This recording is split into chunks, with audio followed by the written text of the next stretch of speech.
porque no puede ser que la historia la termine en un esbirro. No puede ser que el comienzo de una civilización prometedora la liquide el actual ministro del Interior, que dice en la tribuna de la Asamblea Nacional: los vamos a joder, los vamos a joder. Todo se hizo legal, todo se hizo cívico. Entonces, cuando me dicen la democracia claudicó, yo tuve que responder: a la democracia la mataron. El que produce miedo está asustado.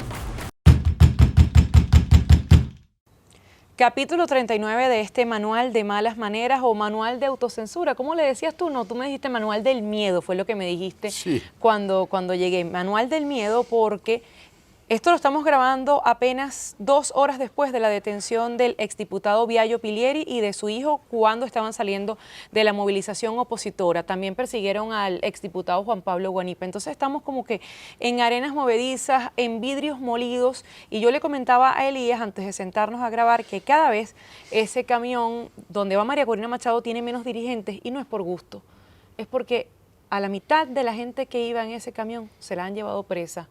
¿Está clandestino o está perseguida? Por ejemplo, caso preso hoy, Freddy Superlano. Freddy Superlano tiene varios días preso, ¿no? Sí. Es de los primeros célebres que agarraron. Mira, sí, pero no olvidemos, todo lo que dices es fundamental, y a partir de lo que tú dices, pues trataremos de desarrollar alguna conversación que pueda tener utilidad. Pero inmediatamente después del inicio del fraude electoral, hicieron unas razias y una cantidad de gente presa, anónima, no sabemos sus nombres, no han trascendido.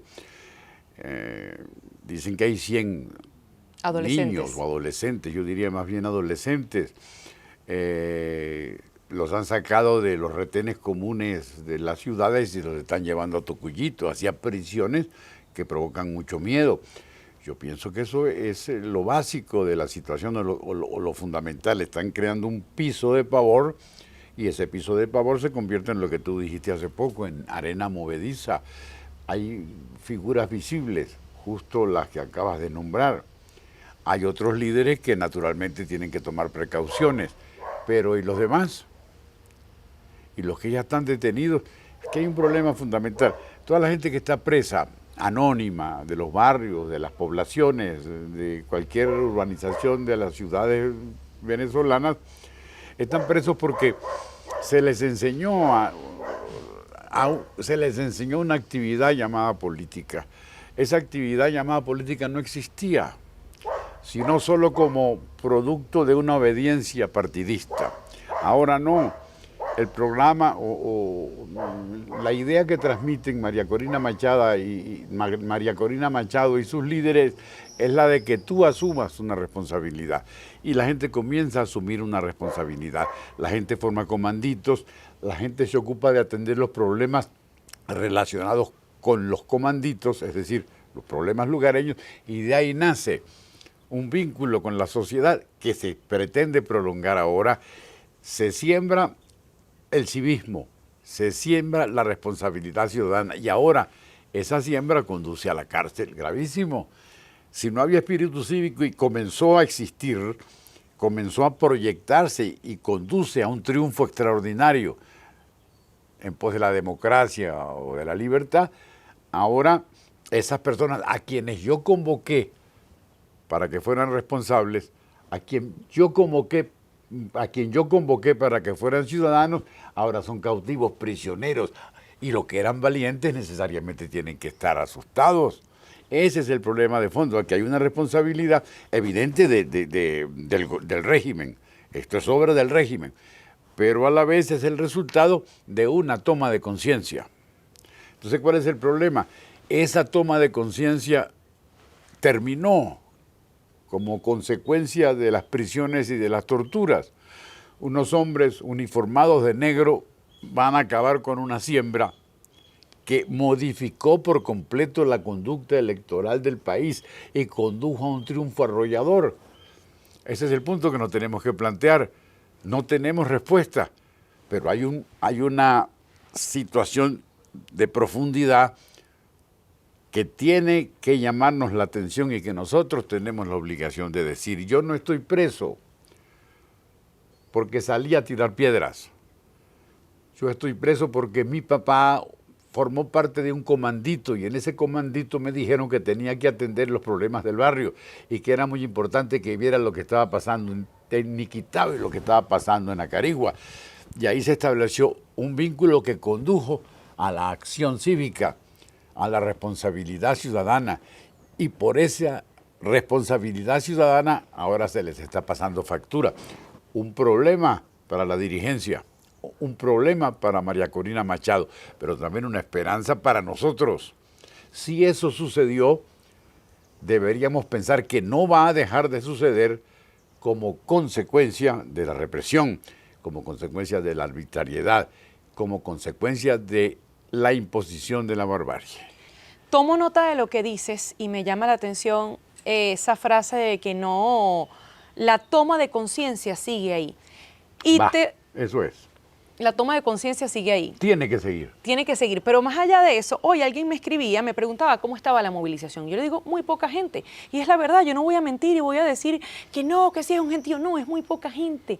Pero es muy poca gente no porque le da la gana y no es por gusto. Es muy poca gente porque está aterrorizada. Esa persona me escribe, la democracia claudicó. Y me dio una rabia, Elías, una rabia que me dijeran que la democracia claudicó cuando hemos visto todas las muestras de civismo de este país, cuando este país lo hizo todo de manera cívica. Aquí no hubo nada que fuera por el camino verde, por lo ilegal. Todo se hizo legal, todo se hizo cívico. Entonces, cuando me dicen la democracia claudicó, yo tuve que responder, a la democracia la mataron.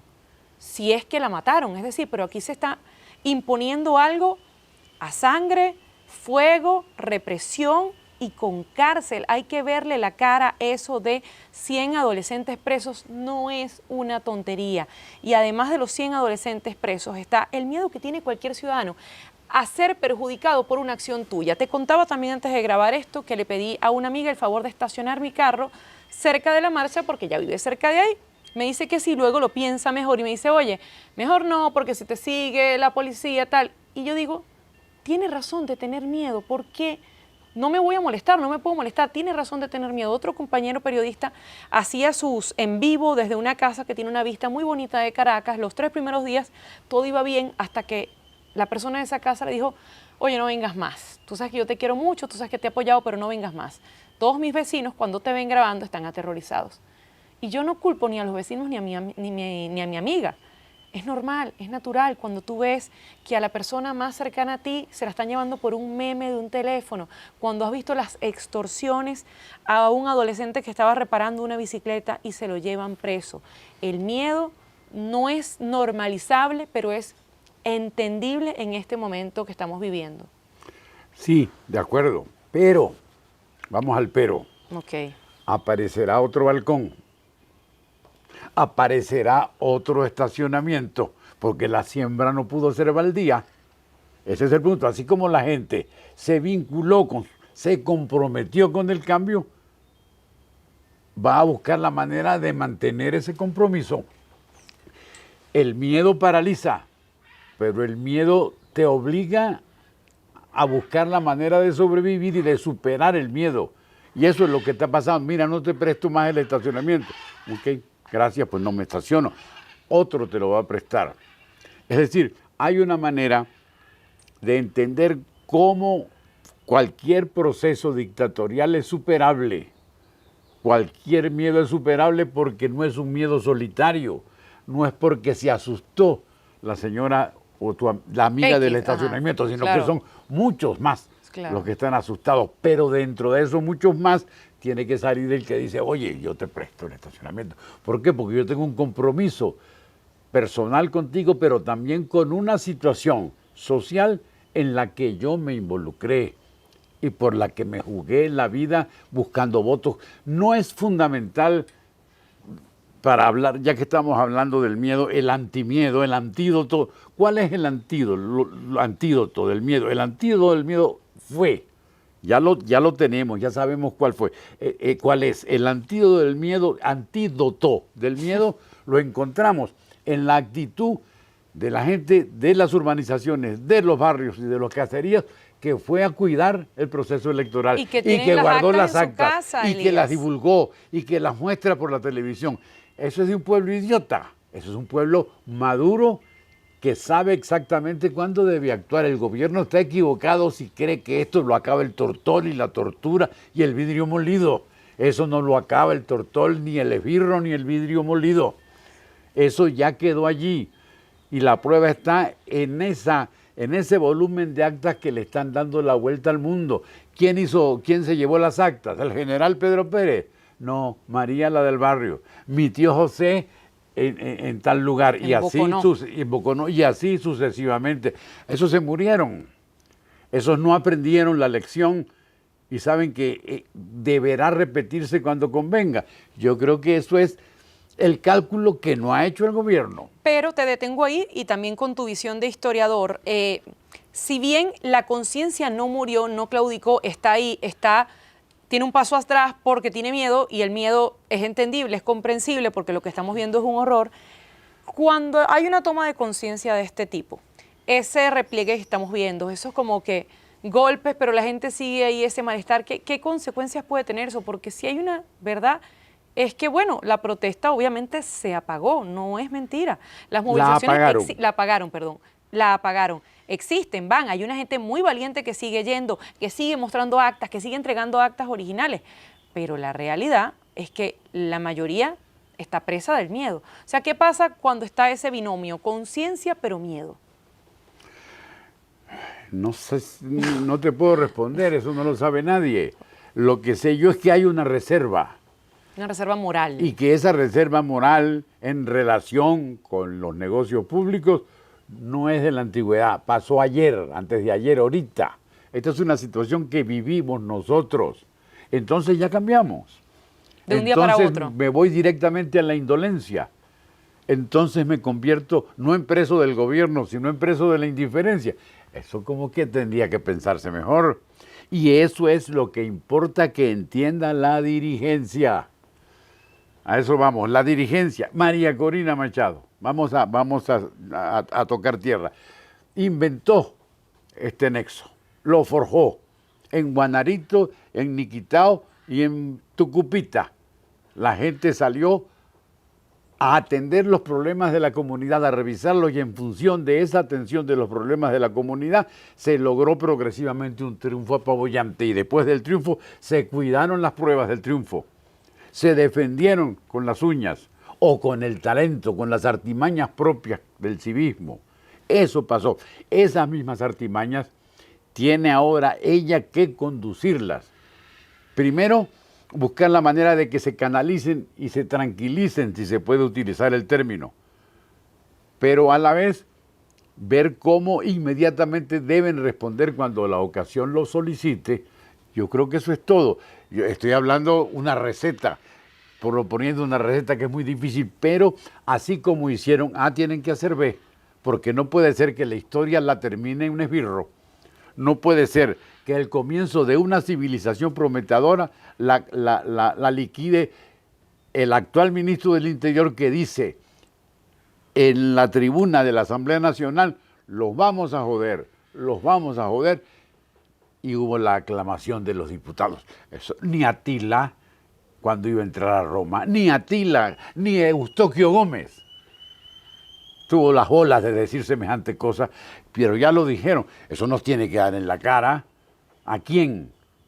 A la gente que cuidó las actas, a la gente que se dolió por la prisión de las empanaderas, a la gente que madrugó y anocheció siguiendo el desarrollo del proceso electoral, a la gente que desconocía a Edmundo y lo convirtió en ídolo.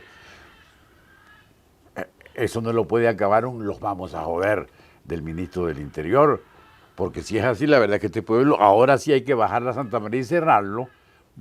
Ningún pueblo había hecho lo que ningún pueblo venezolano había hecho lo que ha hecho hoy.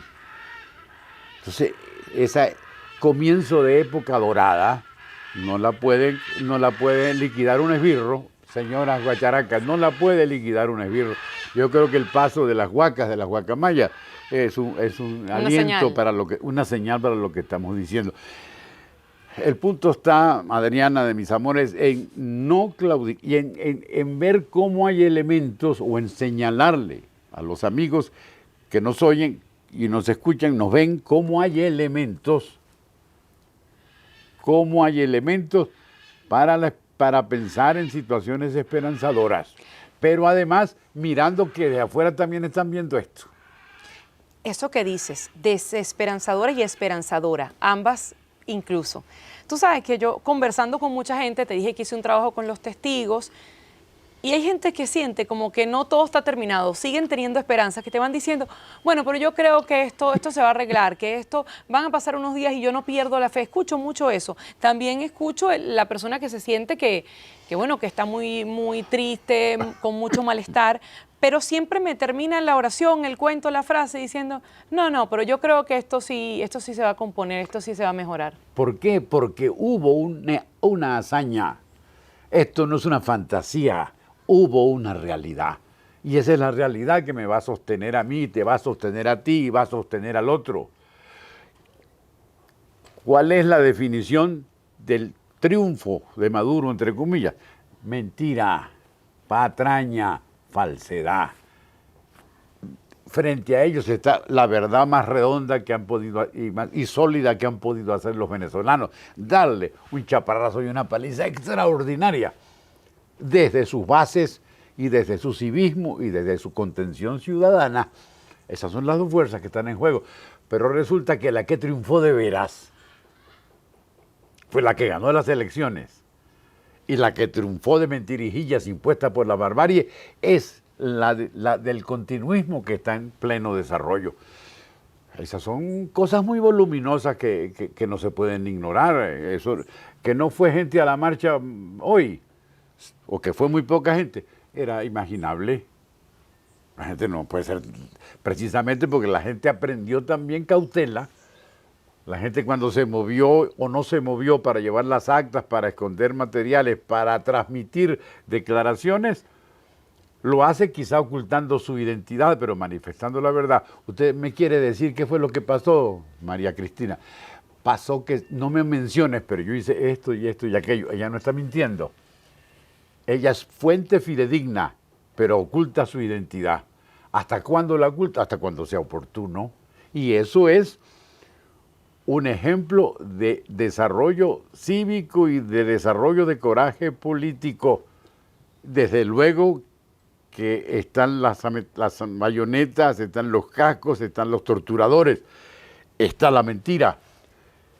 Pero hay una hazaña, hay una épica de la sociedad común y corriente. Van a acabarla porque resolvieron la permanencia. Van a acabarlos porque el ministro del Interior dijo, los voy a joder, los vamos a joder. Esa es la gran cuestión. No fue gente a la marcha de hoy. Sí fue gente a la marcha de hoy. No, fue gente, claro que fue gente, pero lo que sí es que no podemos negar que obviamente cada vez es menos gente. Claro, pero fue una superficie que nos representa a todos los demás. Fue una cumbre que representa la solidez de la pirámide tan grande que hicimos. Entonces una pirámide, ahí están las pirámides de los faraones. Claro, y no quiere decir que el que no está es porque no quiere, es porque tiene miedo. Es porque tiene miedo, y el miedo es un factor de movilización histórica, ya lo dijimos en alguna oportunidad. El miedo provoca historia. ¿Por qué? Porque el miedo conduce a la organización, dice Ferrero, el historiador italiano. Para evitar el miedo se construyen las ciudades medievales, fortalezas, puentes levadizos, vigilancias en las puertas. ¿Por qué están allí? Porque era muy bonito. No, para cuidarme del otro, para vigilar al supuesto o real enemigo. Entonces se hacen esas grandes ciudades para que la gente viva en paz. Nosotros estamos haciendo a nuestra manera esas fortalezas medievales. Y esas fortalezas medievales no las tumba el primer caballero armado porque le dio su puta gana. Hasta ahora no ha sido así. ¿Por qué nosotros vamos a fracasar? Capítulo 1, ganado por nosotros, es decir, por el civismo renacido. Capítulo 2, la reformulación de ese civismo renacido para ver a qué conduce. Yo creo que por ahí van los tiros. Pensando en la expresión de palabras que no engañen y que no inviten a un entusiasmo ficticio. De eso se trata. Aquí nadie debe salir a tirar piedras. Aquí nadie debe salir a meter la madre al ministro tal y al ministro cual. Este gabinete que acaba de nombrar Maduro es un gabinete de resguardo y de terror. ¿De terror de quién? De ellos. Pues solamente una gente aterrorizada pone a este muchacho ya no hables tanto, ya te voy a ministro de censurar. Educación Superior, por Yo el amor te- de Dios. Esas son señales de cagueta extraordinaria. Y eso hay que verlo también. El que produce miedo está asustado. De lo contrario, no lleva el miedo hasta la escala que lo está llevando. Calma y cordura, dijo un señor muy famoso que no fue Aristóteles, sino el general López Contreras. Así cerramos este capítulo 39 del Manual de Malas Maneras, que no les habíamos dicho la semana pasada, pero que hemos estado reconduciendo a grabar cada 15 días, porque bueno, nosotros también vivimos en este país, tu país, mi país. Pasan cosas, tenemos agendas complicadas, el país es el país que es, pero no es autocensura, porque me escribió alguien, ¿se están autocensurando? No, Sí, no nos te estamos, dijeron. sí, no nos estamos Hoy se censurando. comprueba que no, hoy Aquí se está la comprueba prueba que que no, no. pero bueno, no se puede grabar toda la semana porque el país es demasiado volátil y uno también trabaja y uno también vive y uno también de vez en cuando tiene miedo, de vez en cuando. Pero como somos tan muchos los que tenemos miedo, entre todos lo vamos a superar. Muchas gracias por la Construyendo aquí compañía. nuestra pirámide medieval desde los estudios del Manual de Malas Maneras. Hasta la próxima.